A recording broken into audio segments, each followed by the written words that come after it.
सरकार के गृह मंत्रालय के आदेशानुसार जो भारत से श्रमिक मजदूर जो ट्रेनों से श्रमिक स्पेशल ट्रेन जो चलाई जा रही थी उससे जो मजदूर गांव भेजे जा रहे थे, उस स्पेशल जो योजना थी भारत सरकार की, उस योजना का एक प्रकार से जैसे देखा जाए सोनिया गांधी जी ने जो ऐलान किया, इससे ही संपूर्ण भारत में सियासत तेज हो गई।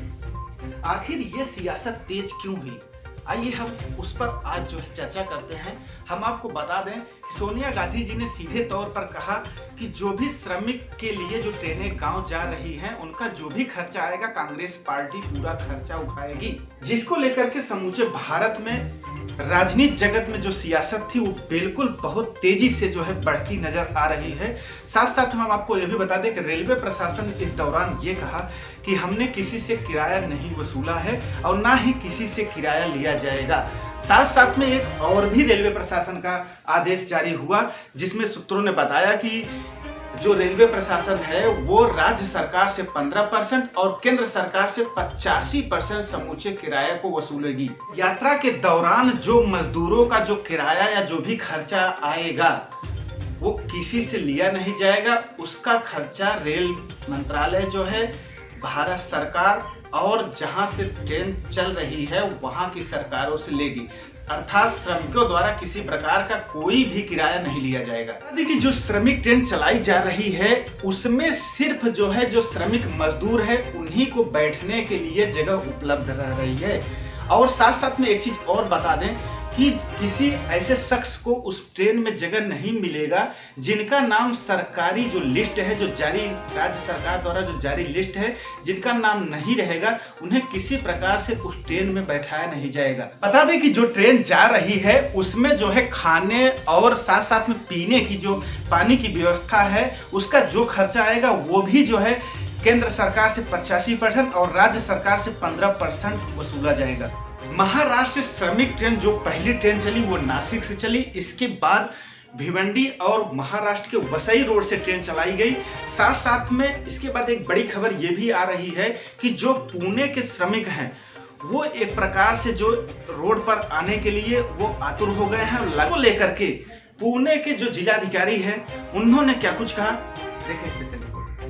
पुणे जिले में जो कई दिनों से रुके हुए मजदूर गण, विद्यार्थी और कोई भी व्यक्ति जो कई दिनों से यहाँ रुका हुआ है और यहाँ से जाने की कोशिश कर रहा है, उनके लिए सूचना मैं स्पष्ट रूप से दे रहा हूँ।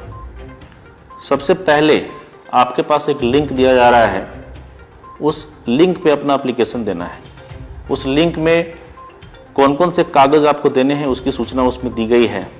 तो ये लिंक है covid19.mhpolice.in covid19.mhpolice.in mh, ये मैं फिर से लिंक बता रहा हूँ आपको, covid19.mhpolice.in। ये जो लिंक है उस पर अपना आप ये जो अर्ज है उस पर आप दे दें। सबसे महत्वपूर्ण ये है कि आप जिस जगह के रहने वाले हैं, जो आपका राज्य है या जो जिला है, वहां से जब तक सम्मति नहीं प्राप्त होती है तब तक आपको यहां से जाने की अनुमति नहीं मिलेगी। ये सबके लिए जानना बहुत जरूरी है। आप जिलाधिकारी कार्यालय, पुलिस अधिकारी के कार्यालय, तहसीलदार, एसडीओ या फिर डीसीपी कोई भी ऑफिस जो है वहां पर जाकर भीड़ जमा ना करें। जो लिंक हमने दिया है उस पर एप्लीकेशन करें। यहां से सभी का नाम एक साथ लेने के बाद हम संबंधित जिले में भेजेंगे और वहां से अनुमति प्राप्त करने के बाद यहां जो जो व्यक्ति हैं उनका हेल्थ चेकअप होगा। हेल्थ चेकअप में जो लोग बिल्कुल स्वस्थ पाए जाएंगे सिर्फ वही लोग जा पाएंगे। इसके अलावा वाहन की व्यवस्था आप करेंगे, हम करेंगे, उस पर हम विचार करेंगे। मैं सिर्फ ये बताना चाह रहा हूं कि ये जो दिया गया लिंक है उस पर एप्लीकेशन करें और सिर्फ आपको जाने की अनुमति मिलती है कि नहीं उसका इंतजार करें। कहीं पे भी आप घबराकर फोन ना करें या किसी भी ऑफिस में जाकर भीड़ ना करें। हम कल से कोई भी मतलब बस या ट्रेन की व्यवस्था नहीं कर रहे हैं। ये आप जान लें कि जिला प्रशासन किसी के लिए भी ट्रेन या बस की व्यवस्था नहीं कर रही है। इसके बारे में शासन से मार्गदर्शन लेकर गवर्नमेंट का जो डायरेक्शंस होगा उसके अनुसार हम आपके लिए जाने की व्यवस्था करेंगे, अगर हमको शासन ने उसकी अनुमति दी तो। ये सब आपको जानना बहुत जरूरी है। मैं ये समझ रहा हूं कि इस दौरान बहुत सारे आपके मन में डाउट्स होंगे, बहुत सारे मन में सवाल होंगे। तो ये जो सवाल जब आपके मन में आएंगे तो उसका उत्तर अगर आपको जानना हो तो मैं आपको 2 फोन नंबर भी देता हूं, वहां पर फोन करके आप जानकारी प्राप्त कर सकते हैं। हमारे अधिकारी आपको बताएंगे कि आपको कौन कौन सी प्रक्रिया से गुजरना होगा। ये 2 नंबर मैं आपको दे रहा हूं, उसको नोट करें। 02026111061।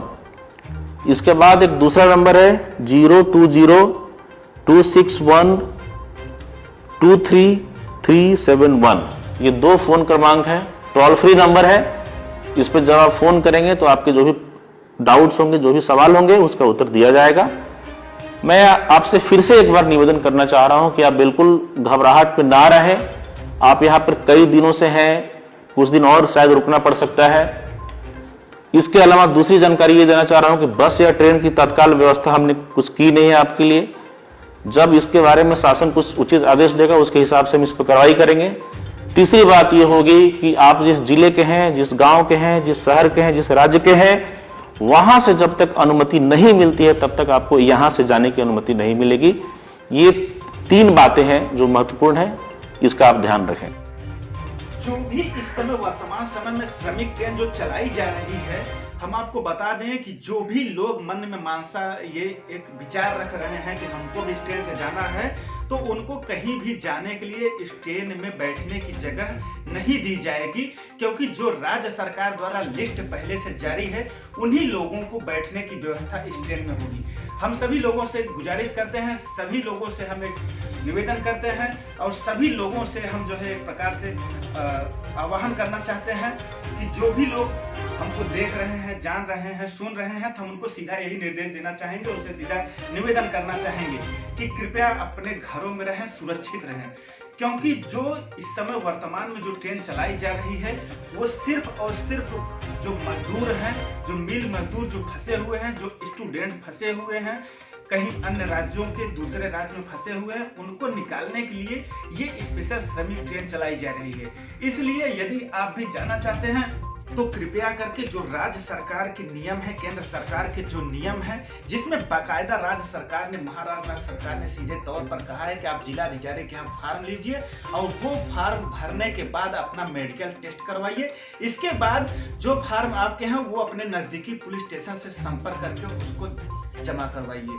तो जब इतने सारे नियम हैं, इन नियमों का पालन करने के बाद जो राज्य सरकार या केंद्र सरकार का अगला आदेश रहेगा, कृपया करके उस आदेश का पालन करें और तब तक अपने घरों में रहें जब तक जो है कोई आदेश, अगला आदेश सरकार द्वारा नहीं आ जाता है। इसलिए हम यही कहेंगे कि आप गौर से हमारी बातों को सुनिए, अपनी मौत को आप निमंत्रण मत दीजिए। जो कोरोना नामक वायरस इस समय देश समाज में जो फैल रहा है उसको रोकने का एक ही साधन है, कृपया अपने परिवार और अपने मित्रों के साथ जहां है सुरक्षित रहें और अपने घरों में रहें।